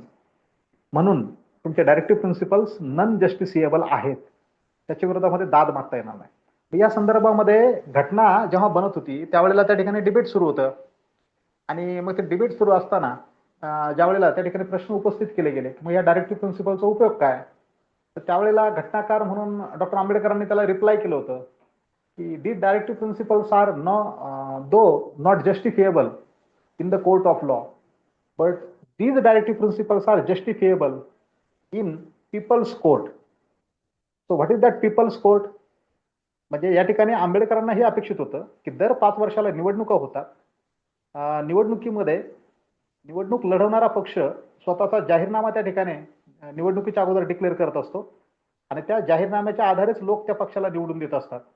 मग त्या पक्षाने ही मार्गदर्शक तत्व त्या जाहीरनाम्यामध्ये विचारात घेतलीत का, त्यांना प्राधान्य दिलंय का, हे बघण्याचं काम कोणाचं आहे तर हे लोकांचं आहे. आणि मग ज्या मार्गदर्शक तत्वांना विचारात घेऊन जर एखाद्या पक्षाने जाहीरनामा डिक्लेअर केलेला असेल आणि त्या अनुषंगाने 5 वर्ष सत्तेवर राहिल्यानंतर त्याच्यात जर त्या मार्गदर्शक तत्वांची अंमलबजावणी त्यांनी चांगल्या पद्धतीने केलेली असेल तर सरकार त्यांना म्हणजे लोक त्यांना पुन्हा निवडून देऊ शकतात. आणि जर त्या जाहीरनाम्याचं पालन त्या पक्षाने केलं नसेल तर लोक त्यांना त्या ठिकाणी निवडून देणार नाहीत. मग हे डायरेक्टिव्ह प्रिन्सिपल जस्टिफिएबल कुठे आहेत, जस्टिसिएबल कुठे आहेत, तर ते लोकांच्या न्यायालयामध्ये आहेत. लौकिक अर्थाने जे तुम्ही ट्रॅडिशनल न्यायालय स्थापन केलं तिथे जरी ते जस्टिसिएबल नसले तरी लोकांच्या न्यायालयात म्हणजे लोकांच्या हातात असणाऱ्या ताकदीमध्ये ते जस्टिसिएबल आहेत. अशा पद्धतीचं समर्थन डॉक्टर आंबेडकरांनी या डायरेक्टिव्ह प्रिन्सिपलच्या संदर्भात केलं होतं. तर ही डायरेक्टिव्ह प्रिन्सिपल्स वेगवेगळ्या स्वरूपाची जी आहेत तर ही या पद्धतीने विचारात घेत असताना जे वैशिष्ट्य त्या संदर्भात बोललं गेलं की फंडामेंटल इन गव्हर्नन्स. मग आता हे डायरेक्टिव्ह प्रिन्सिपल्स काय आहेत तर ते फंडामेंटल इन गव्हर्नन्स, जो काही कारभार चालणार आहे तर त्या कारभारामध्ये ते फंडामेंटल आहेत, ते मूलभूत आहेत. म्हणजे यांना टाळून, डायरेक्टिव्ह प्रिन्सिपलला टाळून कोणत्याही सरकारला पुढे जाता येणार नाही. गव्हर्नन्समध्ये, कारभारामध्ये त्यांना या डायरेक्टिव्ह प्रिन्सिपलला विचारात घ्यावंच लागेल. आणि एक आणखी वैशिष्ट्य त्या संदर्भात जे बोललं गेलं की promote social and economic justice. त्या डायरेक्टिव्ह प्रिन्सिपलमध्ये जे काही तत्व एन्श्राईन केले गेलेले आहेत तर त्याच्या माध्यमातून सामाजिक आणि आर्थिक न्याय हा त्या ठिकाणी प्रस्थापित केलेला आपल्याला बघायला मिळतो. तर हे 38 पासून 51 पर्यंत ज्या काही तरतुदी आहेत त्या महत्वपूर्ण असलेल्या आपल्याला बघायला मिळतात.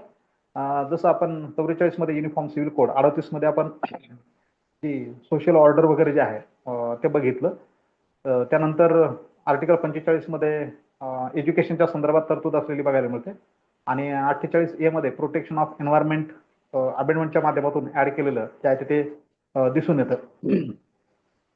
तर हे डायरेक्टिव्ह प्रिन्सिपल या दृष्टीने महत्वपूर्ण असलेले आपल्याला विचारात घ्यायचे. तर फंडामेंटल राईट आणि डायरेक्टिव्ह प्रिन्सिपलमध्ये फरक काय आहे तर तो फरक आपल्याला सर्वसाधारणपणे असं सांगता येईल. फंडामेंटल राईट एनफोर्सेबल आहेत, म्हणजे फंडामेंटल राईटचं जर उल्लंघन झालं तर कोर्टामध्ये दाद मागता येते. पण डायरेक्टिव्ह प्रिन्सिपलचं उल्लंघन झालं तर दाद मागता येत नाही.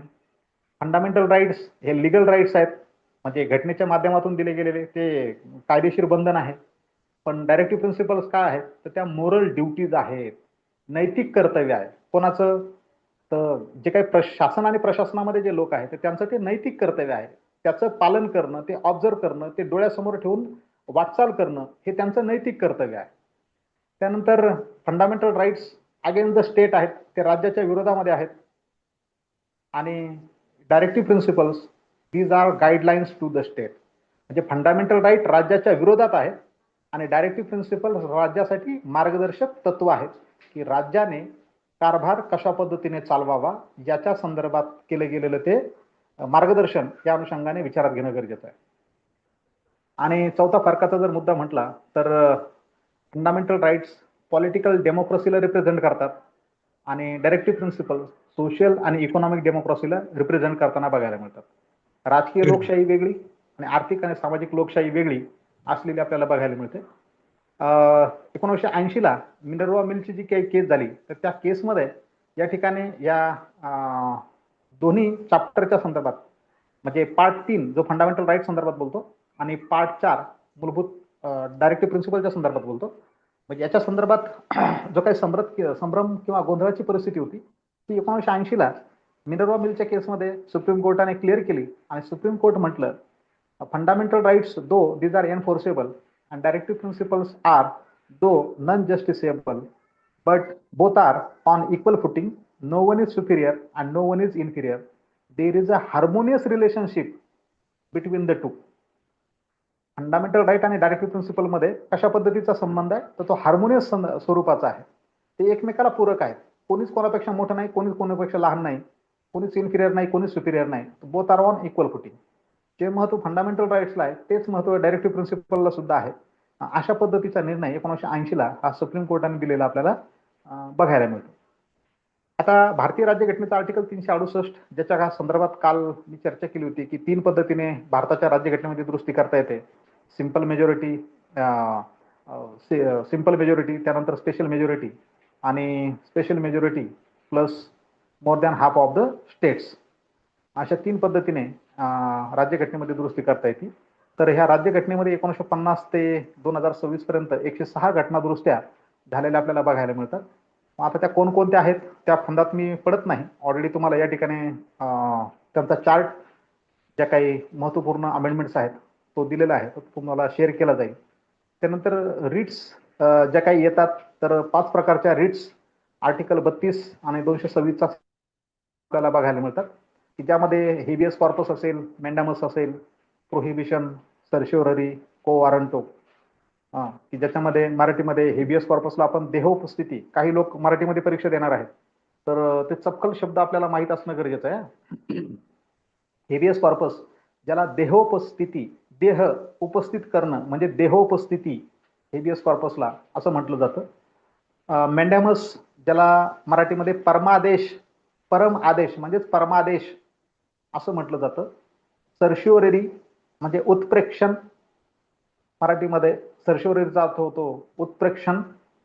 आणि प्रोहिबिशन ज्याला प्रतिबंध असं म्हटलं जातं. आणि 5वी जी रीट आहे को वॉरंटो, को वॉरंटो मराठीमध्ये त्याला आपण म्हणतो अधिकार पृच्छा. व्हॉट इज युअर अथॉरिटी, म्हणजे एखाद्या सरकारी पदावर जर एखादी व्यक्ती पात्रता नसताना जर बसलेली असेल तर त्याच्या विरोधामध्ये को वॉरंटो दाखल केले जाते आणि त्याला अधिकार विचारला जातो. व्हॉट इज युअर राईट, अधिकार पृच्छा. तर ह्या 5 रिट्स म्हणजे फंडामेंटल राईटचं जर उल्लंघन झालं तर आर्टिकल 32 खाली तुम्ही डायरेक्ट सुप्रीम कोर्टामध्ये जाऊ शकता आणि 226 खाली जे आहे तर तुम्हाला हायकोर्टामध्ये दाद मागता येते. तर या पद्धतीने या काही बाबी, बेसिक काही गोष्टी राज्यघटनेच्या अनुषंगाने विचारात घेणं गरजेचं आहे. तर त्यावरती फोकस करण्याचा मी प्रयत्न केला. त्याने 1 आणि 2 तासामध्ये राज्यघटनेवर बोलणं म्हणजे हे काही शक्य नाही. पण EIB-च्या अनुषंगाने कोणकोणत्या गोष्टींना हायलाईट करावं, कोणत्या गोष्टींकडे कशा पद्धतीने बघावं त्या समजून घेण्याचा प्रयत्न करावा, एक दिशा दाखवण्याचा प्रयत्न फक्त मी या ठिकाणी जो आहे तो करतोय. त्यानंतर ह्या राज्यघटनेच्या संदर्भामध्ये काही महत्त्वपूर्ण जे काही न्यायनिवाडे 1950 पासून तर आतापर्यंत सुप्रीम कोर्टाने वेळोवेळी वगैरे जे काही दिलेले आहेत तर ते या ठिकाणी साधारणतः एक 34-35 केसेसचा संग्रह मी पुढे केलेला आहे. पण नावाला फक्त या ठिकाणी काही केसेस वगैरे ज्या त्या घेतल्या, त्या केसेसमध्ये कोणते प्रिन्सिपल्स हेड केले ते तुम्हाला या ठिकाणी स्क्रीनवरती बघायला मिळतं. जसं मिनर्वा मिल्समध्ये balance between fundamental rights and directive principles याच्यावरती फोकस केला. EDM जबलपूरची 1976ची जी काही केस झाली की जिला हेबियस कॉर्पस ड्युरिंग इमर्जन्सी, तिला हेबियस कॉर्पस म्हणून सुद्धा जे आहे ते ओळखलं जातं. SR बोंबईमध्ये सेक्युलरिझमला बेसिक स्ट्रक्चर म्हटलं गेलं. इंदिरा शावनीमध्ये रिझर्वेशनच्या संदर्भामध्ये लँडमार्क जजमेंट जे आहे ते दिलं गेलं. आणि अलीकडची तुमची श्रेया शिंगलची जी काही केस आहे की फ्रीडम ऑफ स्पीच म्हणजे ऑनलाईन सोशल मीडियाच्या माध्यमातून जे काही फ्रीडम ऑफ स्पीचचा वापर केला जातो तर त्याचं इंटरप्रिटेशन या श्रेया सिंगलच्या केसमध्ये सुप्रीम कोर्टाने केलेलं आपल्याला बघायला मिळतं. आता यानंतर जी गोष्ट दुर्लक्षित आहे की जी सहजासहजी तुम्हाला सहज ज्या ती उपलब्ध होत नाही, ती म्हणजे कोणती, तर भारतीय राज्यघटनेच्या अनुच्छेदांमध्ये समाविष्ट असणारे वेगवेगळे डॉक्ट्रिन्स. तर हे वेगवेगळे जे काही डॉक्ट्रिन्स आहेत तेही साधारणतः बरेचसे डॉक्ट्रिन्स या ठिकाणी या कोणकोणत्या आर्टिकलमध्ये कोणकोणते डॉक्ट्रिन्स सामावलेले आहेत त्यांची एक यादी या ठिकाणी देण्याचा मी प्रयत्न केलेला आहे. तर यामध्ये बघा हे एज्युजडम जनरल्स, आता तुमचा इंटरप्रिटेशन ऑफ स्टॅट्यूट हा विषय तुमचा झालेला आहे. म्हणजे मला वाटतं 23 पॅटर्न वाल्यांचा तो LLB सेकंड इयरला झाला आणि BLLB 5th इयर वाल्यांचा तो 9व्या सेमिस्टरमध्ये झाला. म्हणजे याच्यामध्ये तुम्हाला एज्युजडम जनरल्स नावाची संकल्पना इंटरप्रिटेशन करत असताना ऑफ द सेम नेचर ज्याला म्हणतो आपण किंवा ऑफ द सेम काइंड हे तत्व तुम्हाला बघायला मिळतं. मग या तत्वाचा संदर्भ आर्टिकल 1200 कशा पद्धतीचा आहे तर आर्टिकल 12चं इंटरप्रिटेशन करत असताना ऑदर अथॉरिटीज नावाचा जो काही शब्द आहे किंवा ऑदर अथॉरिटीज ही जी संकल्पना आहे, या ऑदर अथॉरिटीज या संकल्पनेचा अर्थ लावत असताना ऑफ द सेम काइंड म्हणजे अशा अथॉरिटी की ज्या सेम काइंडच्या आहेत. मग कोणत्या सेम काइंडच्या आहेत? मग शांताबाई ची जी काही केस असेल किंवा उज्जंबाईची केस असेल किंवा अण्णा शेट्टीची जी काही केस असेल, तर या केसेसमध्ये ऑदर अथॉरिटीचा अर्थ लावत असताना सुप्रीम कोर्टाने इजेडम जेनरिज हे प्रिन्सिपल त्या ठिकाणी जे आहे ते विचारात घेतलं. म्हणजे ऑफ द सेम काइंड म्हणजे इजेडम जेनरिज हे आर्टिकल 12शी निगडीत आहे हे आपल्याला त्या ठिकाणी बघायला मिळतं. त्यानंतर आर्टिकल 13शी निगडीत असणारे डॉक्ट्रिन म्हणून अब इनिशिओ. आता हे अब इनिशिओ म्हणजे काय? तर त्याचा अर्थ आपण घेतो की सुरुवातीपासूनच, म्हणजे फ्रॉम द व्हेरी बिगिनिंग, सुरुवातीपासूनच. मग याचा आर्टिकल 13शी कसा संबंध आहे? तर आर्टिकल 13(1) मध्ये जे म्हटलं गेलं की प्री कॉन्स्टिट्युशनल लॉज म्हणजे भारताची राज्यघटना अस्तित्वात येण्याच्या अगोदरचे असणारे जे काही कायदे ते जर भारताच्या राज्यघटनेच्या पार्ट 3शी विसंगत असतील तर त्यांचा जेवढा भाग विसंगत आहे तेवढाच तो डॉक्ट्रिन ऑफ एक्लिप्स असेल, डॉक्ट्रिन ऑफ सेव्हरेबिलिटी असेल किंवा कलरेबल लेजिस्लेशन असेल त्या अनुषंगाने वगैरे तो विचारात घेतला जाईल. पण 26 जानेवारी 1950 नंतर जी भारताची राज्यघटना अस्तित्वात आली त्यानंतर भारताच्या स्टेट लेजिस्लेचरला किंवा केंद्रीय लेजिस्लेचरला असा कोणताही कायदा बनवता येणार नाही की जो भारताच्या राज्यघटनेच्या पार्ट 3शी विसंगत असेल. जर 26 जानेवारी 1950 नंतर असा एखादा कायदा केंद्राने किंवा राज्याने जर बनवला तर तो कायदा सुरुवातीपासूनच बनवल्यापासूनच व्हाईड असेल. त्यांना म्हटलं गेलं अब इनिशिओ म्हणजे सुरुवातीपासूनच. म्हणून ह्या अब इनिशिओचा संदर्भ आर्टिकल 13शी असलेला आपल्याला बघायला मिळतो. त्यानंतर तिसरं डॉक्ट्रिन बघा, डॉक्ट्रिन ऑफ ज्युडिशियल रिव्ह्यू. आता डॉक्ट्रिन ऑफ ज्युडिशियल रिव्ह्यू म्हणजे काय? डॉक्ट्रिन ऑफ ज्युडिशियल रिव्ह्यू याला आपण बेसिक स्ट्रक्चर असं म्हणतो. म्हणजेच हा सुप्रीम कोर्ट आणि हायकोर्टाचा असा अधिकार आहे की एखादा कायदा तो केंद्राने बनवलेला असेल, राज्याने बनवलेला असेल किंवा एक्झिक्युटिव्हने एखादी घेतलेली ऍक्शन असेल ती जर फंडामेंटल राईटशी विसंगत असेल, केंद्राने किंवा राज्याने बनवलेला कायदा केंद्रीय कार्यकारी मंडळाने किंवा राज्याच्या कार्यकारी मंडळाने घेतलेला एखादा निर्णय जर फंडामेंटल राईटशी विसंगत असेल तर तो रद्दबातल ठरवण्याचा उच्च न्यायालयाचा आणि सर्वोच्च न्यायालयाचा असणारा जो अधिकार आहे त्याला म्हटलं गेलं ज्युडिशियल रिव्ह्यू, न्यायालयीन पुनर्विलोकन. आणि मग ही तरतूद आर्टिकल 13, आर्टिकल 32 आणि आर्टिकल 226 याशी निगडीत आहे. म्हणून डॉक्ट्रिन ऑफ ज्युडिशियल रिव्ह्यू हे आर्टिकल 13, 32 आणि 226 यांच्याशी संबंधित असलेलं आपल्याला बघायला मिळतं. तसंच बघा पुढे डॉक्ट्रिन ऑफ एक्लिप्स ज्याला म्हटलो आपण. एक्लिप्स म्हणजे चंद्रग्रहण. म्हणजे ग्रहण ज्याला म्हणतो आपण, ते चंद्र असेल ना तर सूर्य असेल. ग्रहण लागल्यानंतर तुमचा चंद्र किंवा सूर्य हा काय होतो? झाकाळला जातो. तर ग्रहण लागल्यानंतर. तसंच प्री कॉन्स्टिट्युशनल लॉज आहेत, राज्यघटना अस्तित्वात येण्याच्या अगोदरचे कायदे, त्या कायद्यातील काही तरतुदी भारताच्या राज्यघटनेच्या पार्ट 3शी जर विसंगत असतील तर तो संपूर्ण कायदा रद्दबातल ठरवायचा का? तर तो संपूर्ण कायदा रद्दबातल नाही ठरवायचा. मग काय करायचं? तर त्याची जी तरतूद भारतीय राज्यघटनेच्या पार्ट 3शी विसंगत आहे तेवढीच तरतूद त्या ठिकाणी काय होईल? ग्रहण लागल्यासारखी, म्हणजे ती डॉर्मंट म्हणजे ती सुप्त अवस्थेत राहील, ऍक्टिव्ह असणार नाही. संपूर्ण कायदा त्या ठिकाणी रद्दबातल ठरवायचा नाहीये. तर जेवढी तरतूद विसंगत आहे तेवढाच भाग फक्त त्या ठिकाणी काय ठेवायचा? तो ग्रहण लागल्यासारखा सुप्त ठेवायचा, इनऍक्टिव्ह ठेवायचा, असा त्या डॉक्ट्रिन ऑफ एक्लिप्सचा अर्थ होतो. नंतर सेव्हरेबिलिटी असेल, रूल ऑफ लॉ असेल, रिजनेबल क्लासिफिकेशन असेल, हे वेगवेगळ्या स्वरूपाचे हे जे काही डॉक्ट्रिन्स आहेत हे तुम्हाला या ठिकाणी ज्या ते बघायला मिळते. ही लिस्ट बरीच मोठी आहे. साधारणपणे 50 पेक्षा जास्त डॉक्ट्रिन्स, 53 डॉक्ट्रिन्स त्या ठिकाणी मी ते कंपाईल करून तुमच्या माहितीसाठी, अभ्यासासाठी त्या ठिकाणी देण्याचा प्रयत्न केला. त्यानंतर भारतीय राज्यघटनेच्या संदर्भात जे काही महत्वपूर्ण जजमेंट्स आहेत 1950 पासून तर आज ताग आहेत, साधारणतः 30-35 जजमेंट्स या ठिकाणी ते कंपाईल करून त्यांचा रेशिओ थोडक्यामध्ये आणि त्याचं ऑथेंटिकेट सायटेशन देण्याचा प्रयत्न या ठिकाणी केलेला आहे. कारण तुमच्या बेर ऍक्ट मध्ये तुम्हाला केस लॉज ज्या आहेत त्या बघायला मिळणार नाहीत, त्याच्यावरती शॉर्ट नोट्स बघायला मिळणार नाहीत. पण यांचा अभ्यास तुम्हाला हा अशा पद्धतीच्या इतर साहित्याच्या माध्यमातूनच करणं गरजेचं आहे. कारण विदाऊट कॉमेंट्री, विदाऊट नोट्स बेर ऍक्ट तुम्हाला परीक्षेमध्ये वापरण्याचा अधिकार आहे. मग त्या बे रॅक्समध्ये कुठल्याही प्रकारची केस लॉज, कुठल्याही प्रकारची नोट्स तुम्हाला बघायला मिळणार नाही. तर त्यासाठी तुम्हाला अशा पद्धतीने उपलब्ध असणारं जे काही साहित्य आहे याचाच या ठिकाणी अभ्यास करावा लागणार आहे, आणि जेणेकरून त्या परीक्षेला तुम्हाला सामोरं जावं लागणार आहे. तर ह्या एक 34 केसेस आतापर्यंत 1950 ते 2026 पर्यंत मला ज्या काही महत्त्वाच्या वाटल्या त्यांचं एक कंपायलेशन या ठिकाणी केलेलं आहे, आणि या केसेसच्या माध्यमातून यांनी सामूहिकरित्या हे जे काही प्रिन्सिपल्स तुम्हाला शेवटी जे बघायला मिळतात, तर त्यांना आकार देण्याचं काम केलेलं या ठिकाणी जे आहे ते बघायला मिळतं.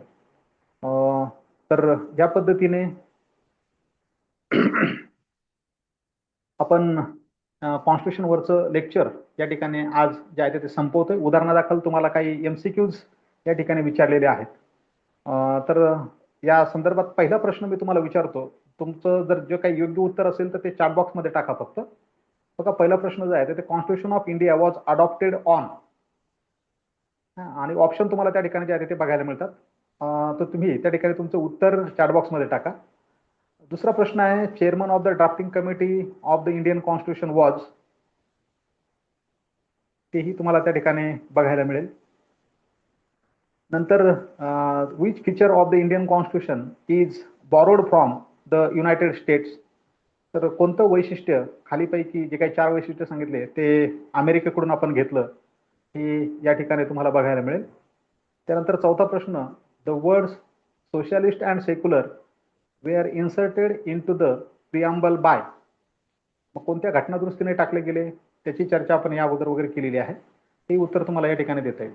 आता ही प्रश्न अत्यंत बेसिक लेवलची झाली, पण EIB या ठिकाणी गृहीत धरते की तुम्ही लॉची 3 वर्ष, लॉची 5 वर्ष या ठिकाणी कंप्लीट केली, आणि त्यामुळे तुम्ही विधिज्ञ होण्यासाठी पात्र झालेले आहात, आणि म्हणून प्रश्न सुद्धा तुम्हाला त्याच पद्धतीचे या ठिकाणी विचारले जातात. तर एवढे सहज साधे सोपे प्रश्न सगळेच त्या ठिकाणी नसतात. त्यांची लेवल जरा हाय असलेली आपल्याला बघायला मिळते, आणि म्हणून आता ह्या दुसऱ्या पद्धतीचे प्रश्न जरा थोडेसे बघा ज्याच्यावरती तुम्हाला नजर टाकता येईल. हा प्रश्न बघा, match list first with list 2, म्हणजे एक डाव्या बाजूला लिस्ट आहे, एक उजव्या बाजूला लिस्ट आहे. डाव्या बाजूला लिस्टमध्ये असणारे जे काही तत्व आहेत तर ते आपण दुसऱ्या उजव्या बाजूला असणाऱ्या लिस्टमध्ये जे काही देश दाखवले गेलेत ते कुठून घेतलेत, आणि त्याच्या खाली तुम्हाला मग 4 ऑप्शन दिलेत, आणि मग ते योग्य ऑप्शन तुम्हाला त्या ठिकाणी निवडायचं. मग आता या ठिकाणी हे लॉजिक लावण्यासाठी ती माहिती तुम्हाला असली पाहिजे, आणि त्यांची योग्य सांगड घातली पाहिजे. म्हणजे मग बुद्धीला या ठिकाणी चालना द्यावी लागते, आठवावं लागतं, आणि मग ते योग्य तारतम्य त्या ठिकाणी निभवावं लागतं, आणि मग उत्तर जे आहे ते शोधावं लागतं. ओके, मयुरेश यांचं उत्तर ए म्हणून त्या ठिकाणी आलेलं आहे, आणि ते उत्तर बरोबर आहे. त्यानंतर तिसरा प्रश्न बघा की which one of the following doctrine means that a law unconstitutional at the time of enactment may become valid subsequently. आता हा जर प्रश्न तुम्हाला नीट समजून घ्यायचा आहे, आणि मग त्यामध्ये खाली जे काही ऑप्शन दिले गेलेत त्या ऑप्शनच्या माध्यमातून तुम्हाला जे आहे तर उत्तर सांगायचं आहे. आणि वैष्णवीने ते बरोबर सांगितलं, कारण राज्यघटनेचे लेक्चर्स त्यांनी त्या ठिकाणी केलेत. तर त्या तिसऱ्या प्रश्नामध्ये जे म्हटलं गेलं होतं की एखादं कायदा जो आहे तर त्याला ठराविक काळासाठी अनकॉन्स्टिट्युशनल म्हटलं गेलं, आणि तो नंतर पुन्हा कॉन्स्टिट्युशनल होतो. हे कोणत्या डॉक्ट्रिनच्या माध्यमातून आपल्याला बघायला मिळतं, तर ते डॉक्ट्रिन ऑफ एक्लिप्स ज्याला म्हणतो आपण, ग्रहण. म्हणजे ठराविक काळापुरता तो कायदा काय झाला, डॉर्मंट झाला, आणि ग्रहण संपल्यानंतर पुन्हा तो उजळला.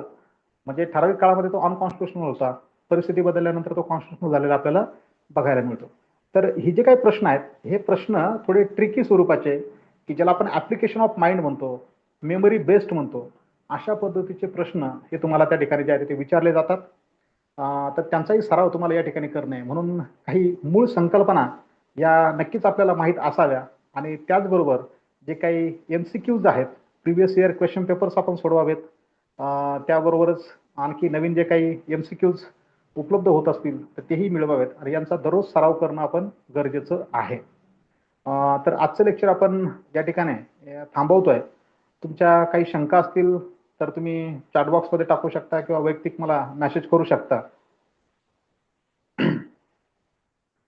तर राज्यघटनेचा जो काही विषय आहे तो आपण आज या ठिकाणी थांबवतोय आणि उद्या आपण एखादा जो काही प्रोसिजरल लॉ आहे तो घेऊन त्या संदर्भामध्ये पुढील 2 दिवस त्या विषयाच्या संदर्भामध्ये चर्चा करू की ज्याच्यामध्ये त्याच्यातल्या बेसिक काही संकल्पना, MCQs आणि प्रिव्हियस इयर क्वेश्चन पेपर्समध्ये त्यावर विचारले गेलेले प्रश्न या संदर्भातली चर्चा आपण उद्याच्या लेक्चरमध्ये करणार आहोत.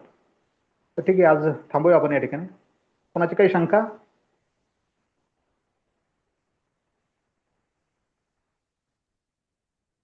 No sir. Okay, thank you. तुमच्या काही सजेशन असतील तर तुम्ही ते कळवा मला की जेणेकरून आणखी हे तुम्हाला इफेक्टिव्ह कशा पद्धतीने होईल लेक्चर त्या संदर्भात आपल्याला जे आहे ती चर्चा करता येऊ शकते. तुमच्या सजेशन असतील तर तुम्ही मला मेसेज करून तसं कळवू शकता. तर ठीक आहे, थांबायचं मग. हो सर. ओके ओके, ठीक. थँक्यू.